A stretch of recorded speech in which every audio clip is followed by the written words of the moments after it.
Okay, so we have gathered data from the basic units of production. Okay, we have this data, so then I wanted to show you where this position comes from, what are the sources are from that position. So you have the local position of mango producers. First, land. Why was land so important? Because it's also actually food sovereignty. You have a concept of land reform. So, okay, here was land reform. How did they do it?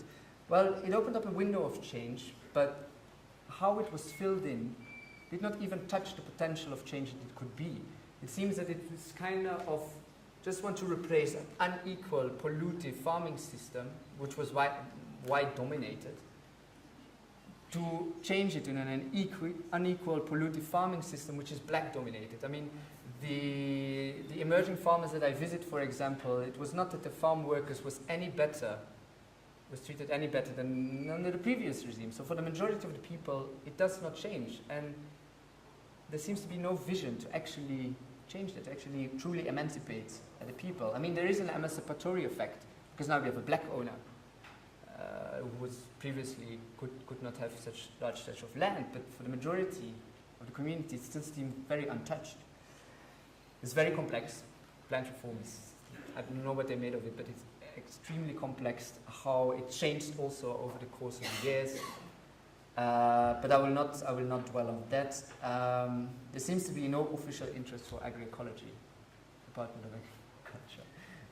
While there are sufficient UN studies that actually show that it had far more potential in benefits for the local community. Corruption that I just wanted to address, because coming from a European context, I thought that corruption was kind of like a loop to make things done. We're talking about 10 to 20% that you pay and things get done. Corruption in Limpopo means that 100% disappears. So you have, like what I said about this structure that gets rentals from after the land reform. It is designed almost for corruption. It just disappears. 100% disappears.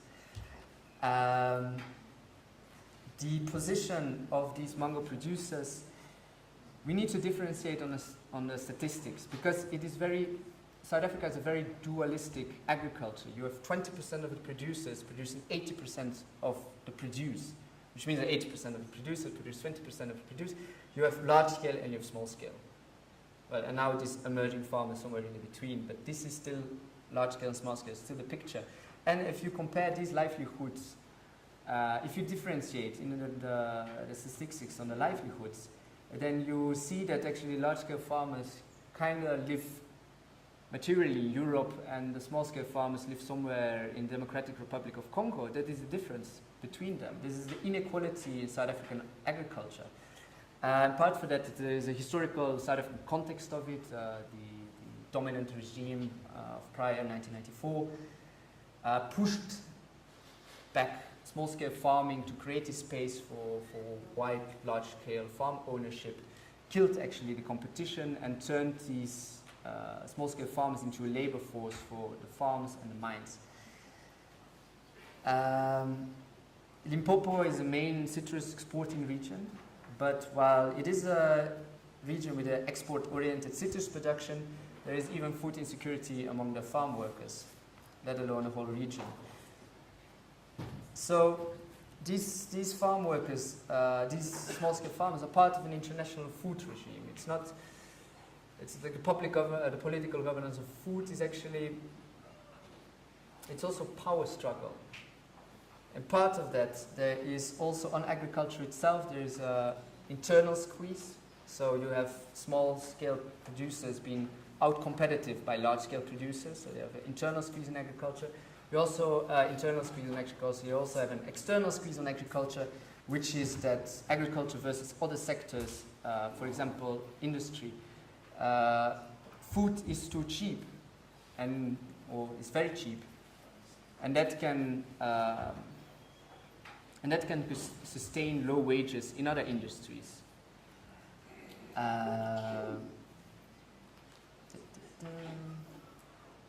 So, and the model of industrial agriculture is only about high productivity. It's replace labor by technology, fossil fuel fertilizers, and in that sense borrows environmental capacity to sustain a high productivity, which is actually just borrows from the next generation.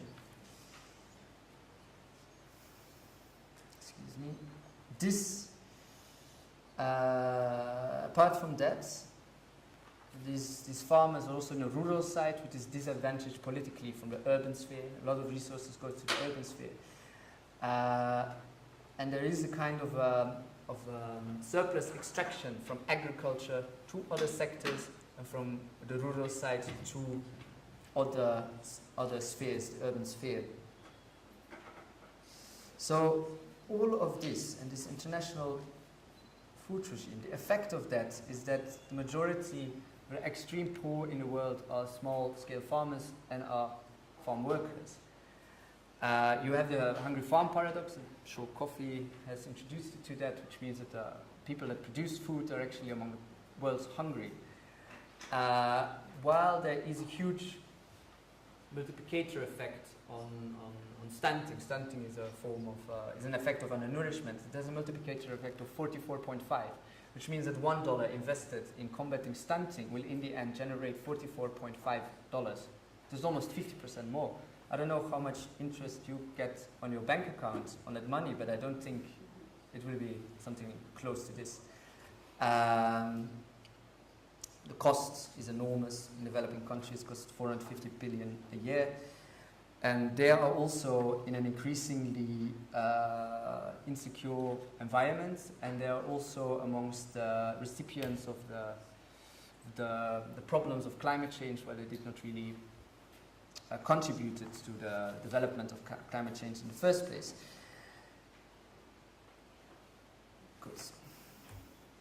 So food sovereignty is, for me, we have a problem. We are having a system that's kind of creating absurd consequences. We have poverty and starvation amongst the biggest wealth the world has ever produced it. It created, the world has also changed in that aspect though. Like in the last 200 years, our population exploded, our world production also exploded, because almost graphs of 90 degrees.